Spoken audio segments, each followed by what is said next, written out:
Jóvenes, es un placer saludarles. Vamos ahora a trabajar las páginas de las 51 a las 54 de su libro de matemática.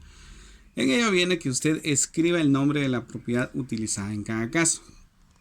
Las propiedades que se utilizan en los números racionales son exactamente las mismas que se utilizan en números enteros. Sin embargo, vamos a darle una revisadita para que usted esté al tanto de ello.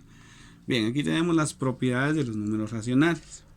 Existe la propiedad clausura, la propiedad asociativa, la propiedad identidad, que eso quiere decir que va a ser idéntico, el inverso, tanto de la suma como de la multiplicación, la conmutativa y la distributiva.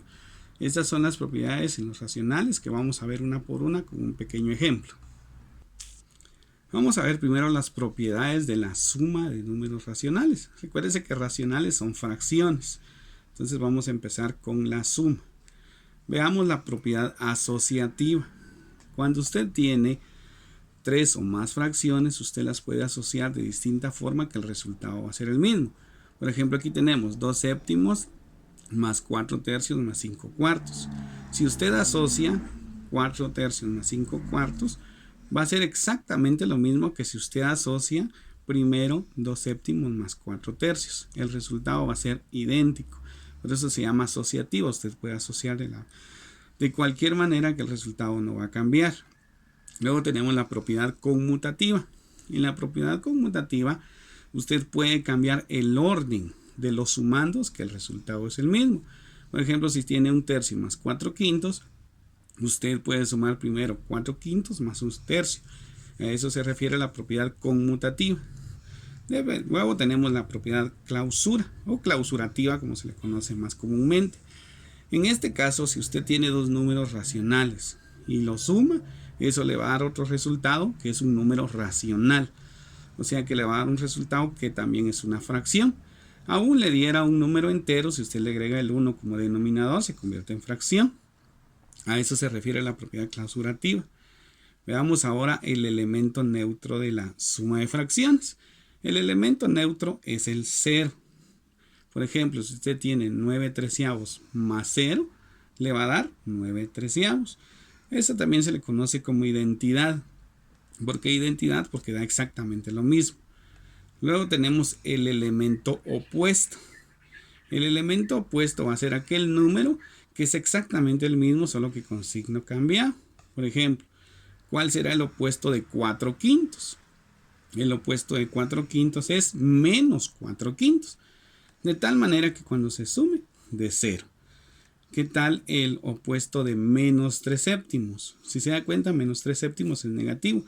Entonces su opuesto va a ser positivo, más 3 séptimos. De tal manera que cuando se sumen, esto de 0. Veamos ahora las propiedades de la multiplicación de racionales. En el caso de la multiplicación de racionales, también tiene las mismas propiedades, solo que se extiende una que otra variante. Tenemos, por ejemplo, la propiedad distributiva de la multiplicación respecto a la suma.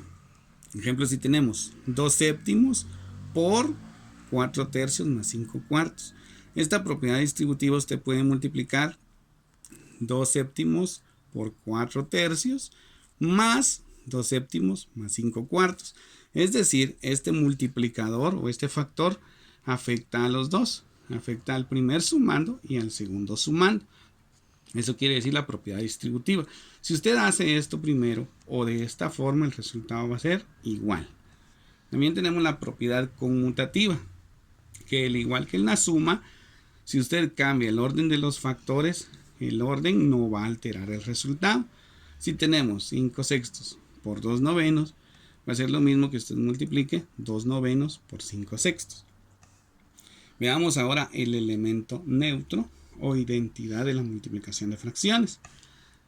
El elemento neutro de la multiplicación es el 1. Si se da cuenta, si tenemos 7 sextos por 1, va a dar 7 sextos. Ese es el elemento neutro.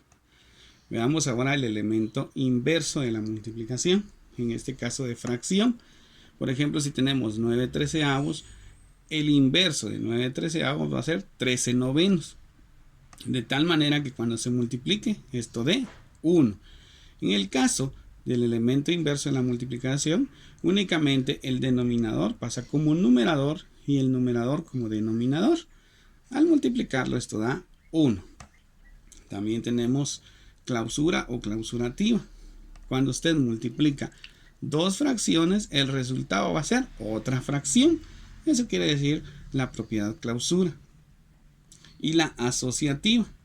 Cuando usted tiene una multiplicación de varios factores, usted puede asociar.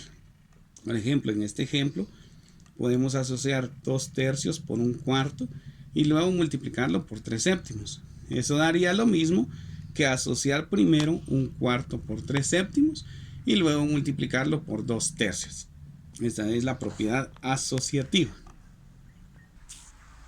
Con esta explicación ya podemos trabajar la página 51, 52, 53 y 54 de su libro de matemática. Bien, y les queda su pequeño ejercicio para trabajar el día de hoy. Represente con 2 ejemplos cada una de las propiedades de la suma y de la multiplicación de números racionales. En la suma, la asociativa, la conmutativa, clausura, elemento neutro y elemento opuesto. 2 ejemplos de cada uno. Igual que en la multiplicación, la asociativa, la conmutativa, clausura, elemento neutro, elemento inverso. Y ahí también tenemos la propiedad distributiva. Muy bien, jóvenes y señoritas, con esto termina la explicación de las propiedades de números racionales.